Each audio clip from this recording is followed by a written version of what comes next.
মা, আমি এলাম। তোমার হাতের কাজ শেষ হলে আমার ঘরটা একটু গুছিয়ে রাখো তো।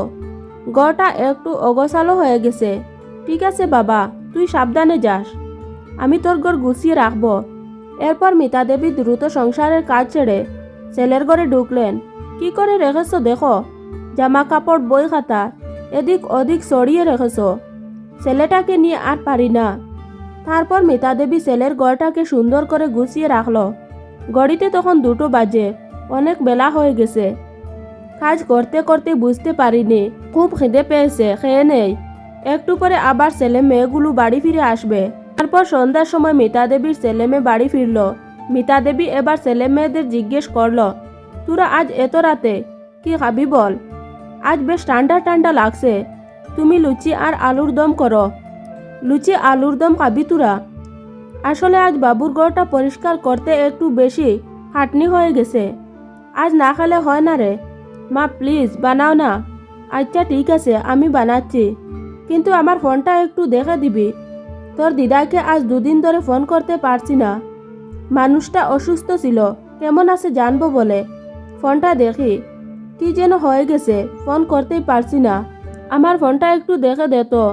মিতা দেবী মেয়ে অনু বলল, সব সময় তোমার ফোনে কি হয়ে যায় বলতো? ভালো লাগে না।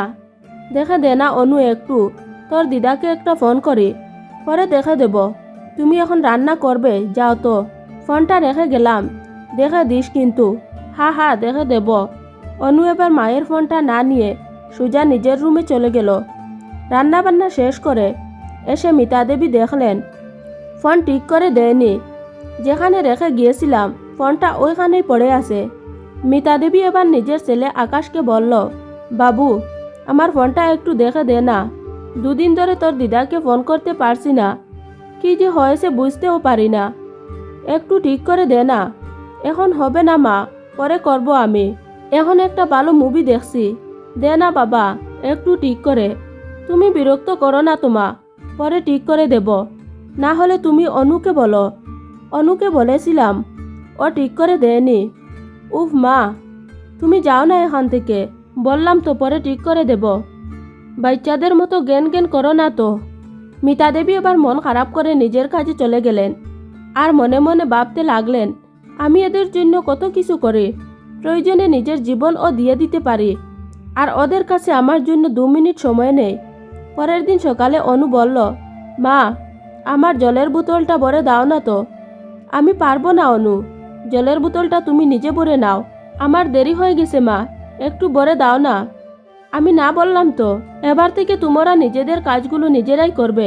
তোমার কি হয়েছে বলো তো মা? তুমি এত রেগে রেগে মেজাজ নিয়ে কথা বলছো কেন?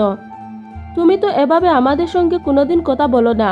ঠিক সেই সময় আকাশ এসে বলল, আমার রুমে আমার হেডফোনটা থেকে গেছে, মা একটু এনে দাও না। জুতো পরে নিয়েছি তাই যেতে পারবো না।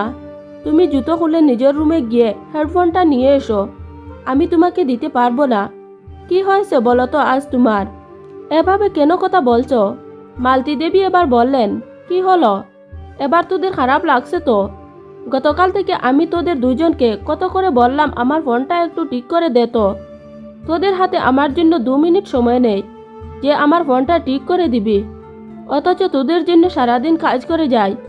অনু এবং আকাশ 2জন 2জনের দিকে তাকালো, তারপর বলল, ভুল হয়ে গেছে মা, তোমার ফোনটা দাও, আমরা দেখি।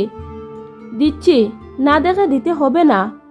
অনু এবং আকাশ এবার নিজের মাকে জড়িয়ে ধরে বলল, বাবা আমাদের মা রাগ করতে জানে, রাগলে তোমাকে ভীষণ সুন্দর দেখায়। 2জন মিলে ফাইজলামি বন্ধ করবি। করলাম বন্ধ, এবার দাও ফোনটা ঠিক করে দিচ্ছি। এরপর অনু মায়ের ফোনটা নিয়ে ঠিক করে দিল। দেখো ফোন ঠিক করে দিয়েছি, এবার তুমি তোমার মায়ের সঙ্গে কথা বলে মাথাটা একটু ঠান্ডা করো। আমি জল ভরে নিয়েছি, আর দাদা হেডফোন নিয়ে চলে এসেছে।